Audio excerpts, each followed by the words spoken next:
Hi, welcome to part 14 of electromagnetic induction.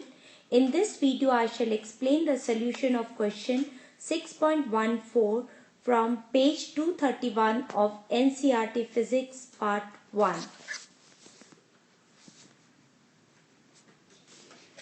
The figure shows a metal rod PQ resting on the smooth rails AB and positioned between the poles of a permanent magnet. The rails, the rod and the magnetic field are in three mutual perpendicular directions. A galvanometer G connects the rails through a switch K. Length of the rod PQ is 15 centimeter. B is 0.5 Tesla.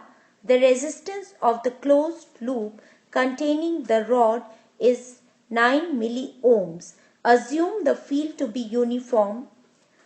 Part A of the question says, suppose K is open. When the switch is open and the rod is moved with a speed of V is equal to 12 centimeter per second in the direction shown, give the polarity and magnitude of the induced EMF.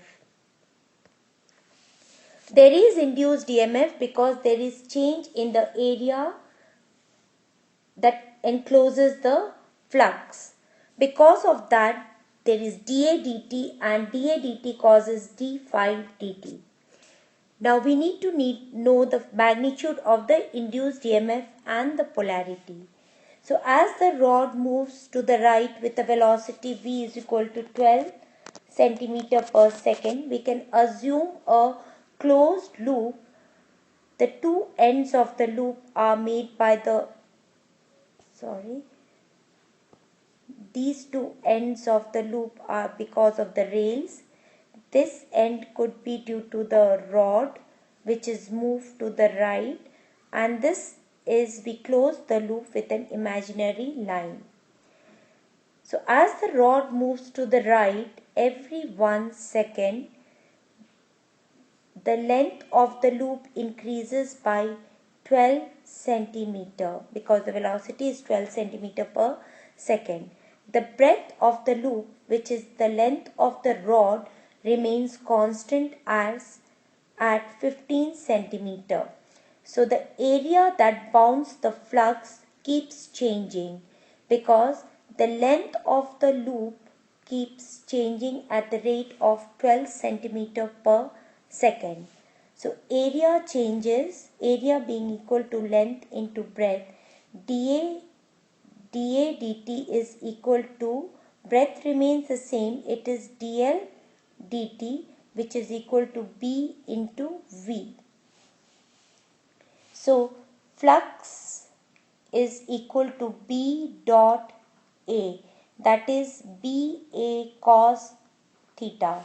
The theta in this case is the angle between area vector A and the magnetic field B, and we realize that the area vector of the plane of the loop and the magnetic field are parallel to each other. So theta is equal to 0. So phi is equal to B into A. So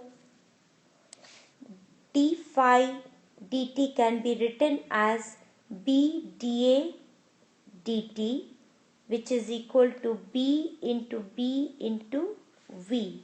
So we put the value of magnetic field as 0.5, B as 0.15, velocity as 0.12, and we get the value of EMF, induced EMF, as 9 millivolts.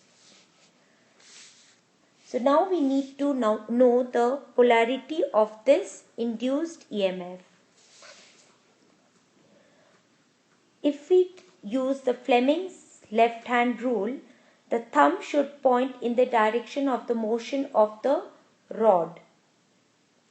So thumb will be in the direction of, in this direction. The magnetic field, that is the first finger, should point in the downward direction. Then the middle finger should point in the direction of the induced EMF, or induced current. So since the electrons flow in a direction opposite to the current, the flow of electrons will be from P to Q. So all the electrons will get accumulated at the end Q of the rod. So there is a built up of negative charge at the end Q of the rod because the key is open and there is no flow of charges in the circuit because current is 0. So there is a built up of charges at the end Q of the rod. Q is the negative end of the rod and P is the positive end of the rod. So this was part A. Part B of the question says, is there an excess charge built up at the ends of the rod when K is open? As I've already mentioned, when K is open, there is a built up of charges because all the negative charges, that is the electrons, flow towards part Q of the rod. There is another way of looking at it because when the rod is being moved with a velocity v in the magnetic field, this rod PQ is moved with a velocity v in the magnetic field. The rod has many free electrons. All the free electrons in the rod are also moving with a velocity v in the magnetic field. So each of these electrons experience a force given by Lorentz law, that is BQV. And because of this force, all the charges are pushed towards the end Q of the rod. The direction of force is given by Fleming's left hand rule. So this, according to Lorentz, if we go by Lorentz force, we again see that all the negative charges, that is the electrons, are forced towards the end Q of the rod, and hence the rod end Q becomes the negative end of the rod. The negative end of the rod, and end P becomes the positive end of the rod. Because of this, going by this concept also, there is an induced EMF. There is an EMF. So, whichever way we look at, there is EMF across the ends of the rod, that is PQ. Part C says, when K is open and the rod is moving uniformly, there is no net force on the electrons in the rod, even though they do experience magnetic force due to the motion of the rod. So because of the motion of the rod, each of these electrons experience a force equal to BQV. And because of this force, the electrons are pushed towards the end Q of the rod. The direction of the force is given by Fleming's left hand rule.